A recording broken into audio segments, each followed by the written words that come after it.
Welcome back to another episode of Impulse Buys, where I go over stuff that I bought impulsively and seeing if I regret it or if I don't regret it. My last episode was on a lightsaber, and if you're into that, go back on this video, but let's get into it.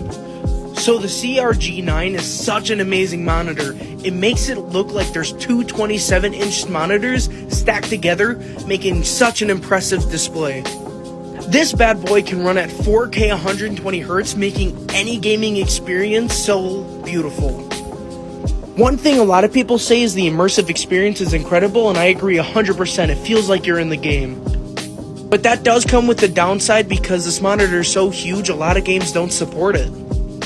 Luckily for that reason, I always multitask to where I have the game in the middle and then a couple of things on the sides. I'll be honest, this thing is amazing, but there's a couple of things to where it's just not practical. I can talk about how beautiful display is, it's 4K, 120Hz, and all that fun stuff. But unless you're actually multitasking a lot, it is definitely overkill 75% of the time. Now, one huge downside from this is overall just the size. Now, don't get me wrong, I know anybody who would be buying this honestly knows that it's a huge monitor. You honestly just don't know how big the stand is until you buy it. Now, I'll give you an example how it is very overkill just for the stand purposes. Before I had this, I actually had an L-shaped glass monitor. Now, that gives two big issues. One being, it just wouldn't fit. It's honestly too big to where I wouldn't be able to move my mouse. Second, it weighs too much. This actually weighs 40 pounds, making almost any glass surface not able to work with this. Now, this table I actually found at a thrift store for 50 bucks, but honestly, if you don't get lucky enough to find something in just as good as condition as mine,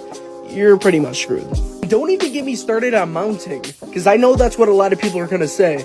Now, I bought this for when I had the L-shaped desk, and literally, it broke it. And I know it's not the mount fault because I have friends that have the same monitor and use this. Overall, I do like it, and I give it an 8 out of 10. But I will say I do regret it, and here's why. For the majority of people who are actually going to be buying this is going to be in their bedroom. For that type of money, you should buy an OLED C148-inch or the LG C2 42-inch. For roughly around the same price, you're not only getting a really good TV and OLED panel and a really good gaming monitor. I'm probably going to be ending up switching over to the C2 just because it has impressive stats, but don't deter from buying it. It is wonderful. I can speak for a lot of people, it is overkill and it's not for me.